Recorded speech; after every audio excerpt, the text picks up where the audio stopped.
Sarah, thank you for joining us again. Third time lucky. Yeah, we have talked about communication in the past and communication assessments.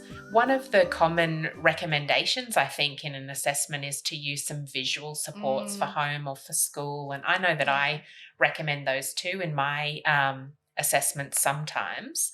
I'm interested to hear from a speech and language pathologist's point of view. What are visual supports and what kind of kids can benefit from them?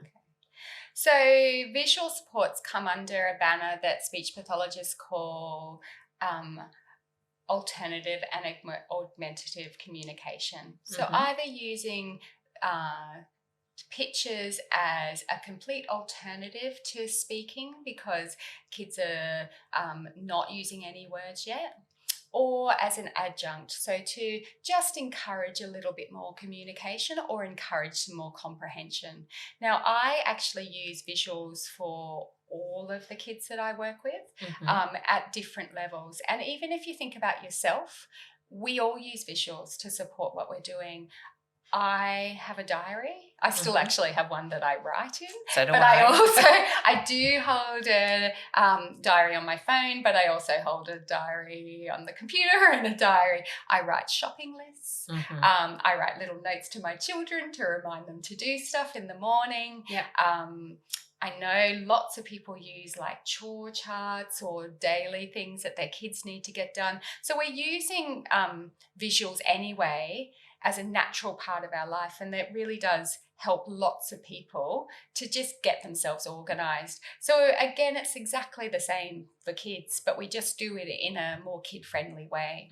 So thinking about visuals, very early on, if I have a child who's not using any spoken communication at all, they can become quite frustrated by that. Even our late bloomers who don't have any other developmental delays, I would still introduce some simple signs, as you did with your little boy and I did with my boys when they were little, because they weren't talking yet and they were getting quite frustrated. Remember, your boy had quite a big range of early baby signs, we would call them, but they're really just signs to help us. So things like eat, I want something to eat, more, can I have some more, finished. You know, they're really popular ones and they can just help kids feel a little bit more relaxed. The research shows that using signs and symbols or pictures actually helps develop language. It doesn't stop it. And I think that's one of the biggest questions I get asked by families or concerns is, but if we give them the picture, then they just won't talk. They'll just use the picture. I have parents ask the same thing. It's a really common concern, but actually it's a stepping stone towards language and it just reduces the frustration. It gives them that sense of control over communication, so they're excited that they've been able to get their message across, and then when their speech is ready, they can change it over to talking. Now, if a kid starts using the word, there's no way we need to keep going with the signing. But it's just that stepping stone. So it's a lovely stepping stone and kids really do enjoy it and they like it. So for my kids that then come out of that, I would still, every session when a kid comes in, I use a visual timetable, which is just a summary of what we're going to do today. So for my little kids, I'm using pictures. It's a little picture sequence. It'll just say game. They all know it. Game. And then we might read a book and then we might play with some toys. And it just gives them that idea. And at the end, there's always a big star to say, you choose anything from the cupboard. So that gives them that idea of what they're doing. And again, that can transfer to home. So for your morning routine, just to keep the kids understanding what's going on. We're going to have breakfast, then we'll get dressed, and then we'll brush our teeth and go to school. It's really simple. For our older kids, our kids that can read, I will generally just write a list. I often will do that in a thinking bubble, so we're all thinking about the same thing. We're all thinking about playing this game together. We're all thinking about watching this video together. So that's kind of for the routine the session that you're doing. And again, that can be used at home, just a whiteboard with a list.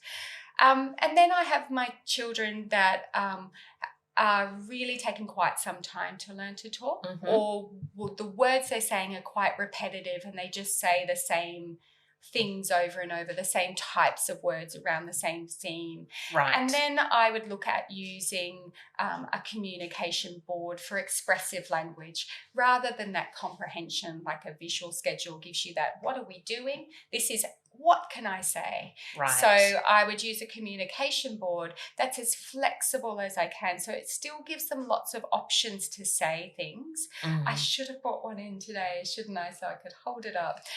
But that's okay. So for example, with something like bubbles, I would have symbols for I, want, and then I would have symbols for things like more, pop, bubbles. And then I would naturally, as I talk, just be pointing to those symbols and talking at the same time.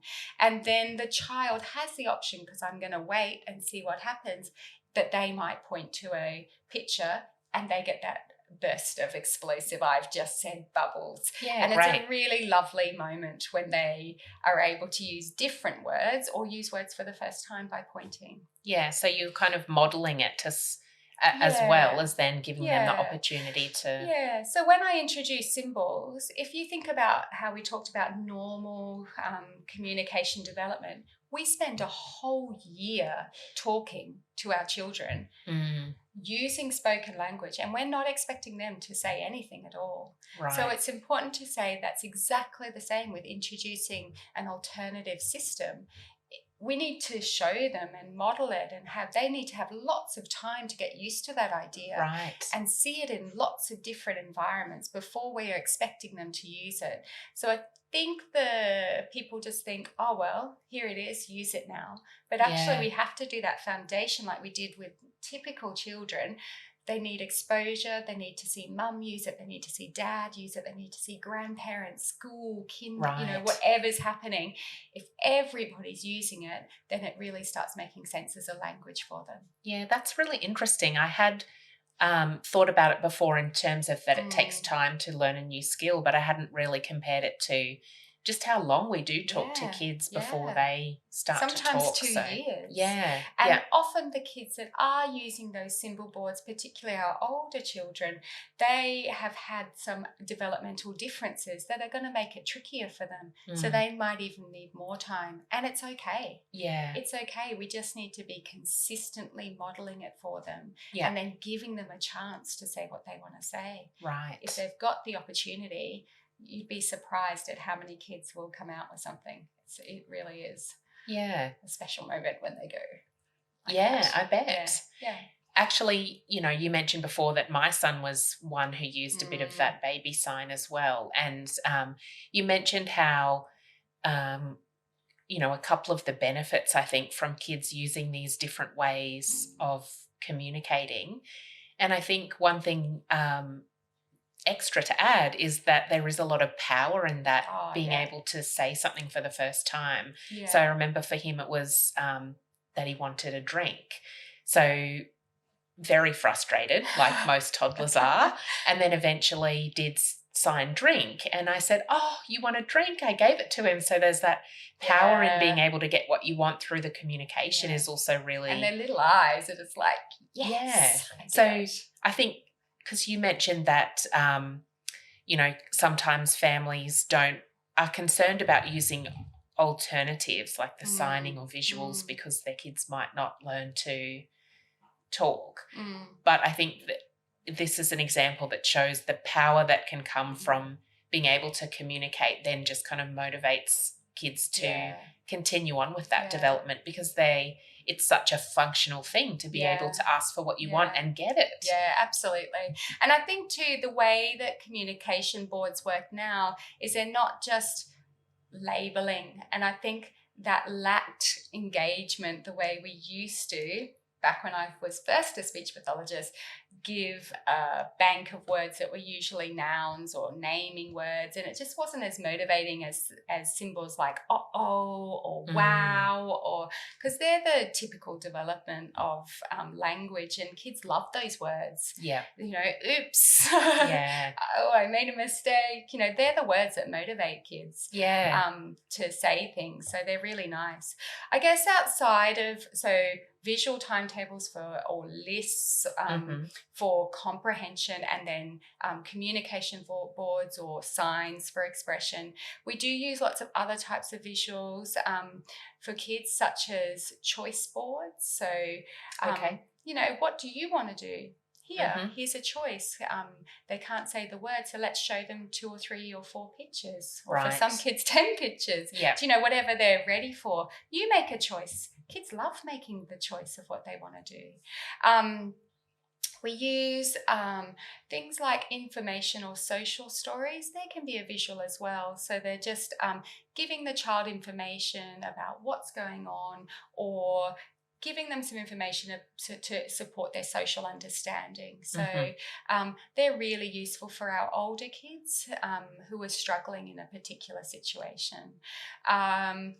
We use visuals for like a broader timetable, like a calendar, particularly for big changes like moving homes or school holidays, or where am I going, when am I going to mum's house or dad's house if you're living in a separated household. So they're really useful for all kids. Just thinking about what other the main ones I use. I think you've covered a lot. But that's a good point I wanted to jump onto, which was that you've talked about how useful they are for kids who do have some communication difficulties, but also I find in my work they're really useful for kids who might have, difficulties with working memory or executive functioning and that kind of thing, where they have just trouble remembering and structuring what their weeks or days are going to look like and what they have to do.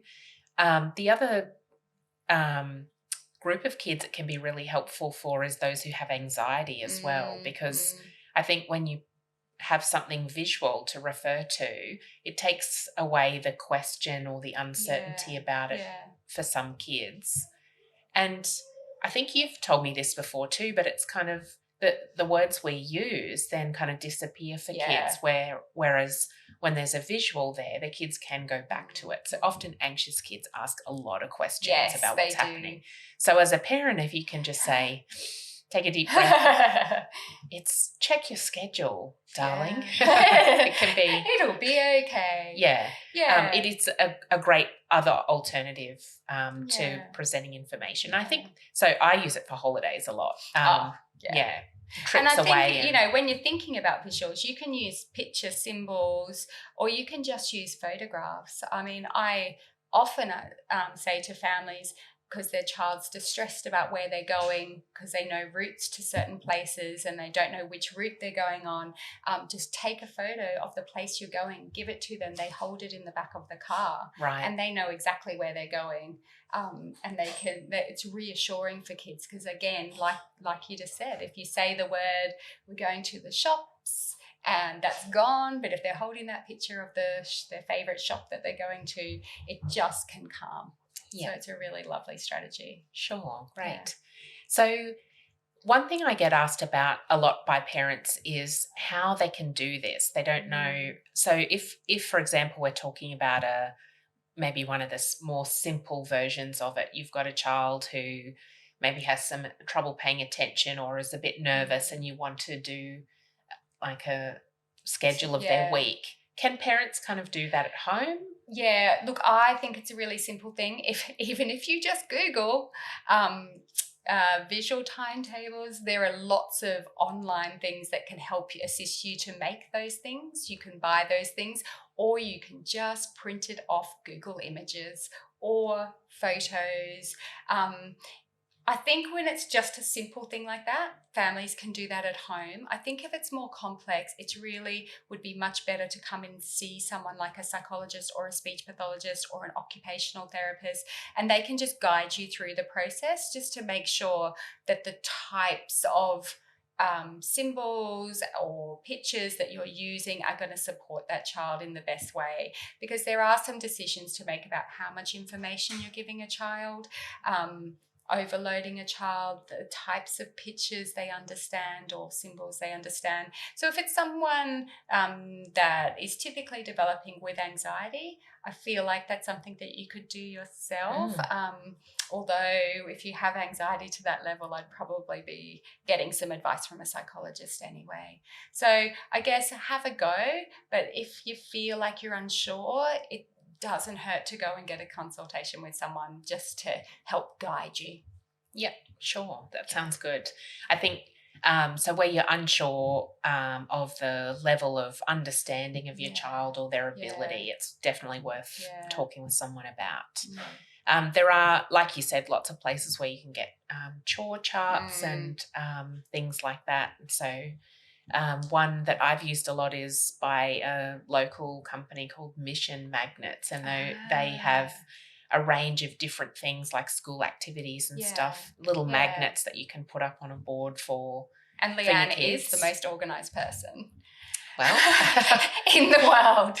I don't know about that, but it is a skill I'm trying to pass on to my kids. So I think it's a good place to start for sure, using that visual for that everyday stuff. And then, And it really does make a difference, and it works. And it works for adults, so it's going to work for kids as well. Just adapt it to make it friendly. Brilliant. Yeah. I think that's a great place to end on. Thanks so much for coming in again. You're welcome. Thanks for having me.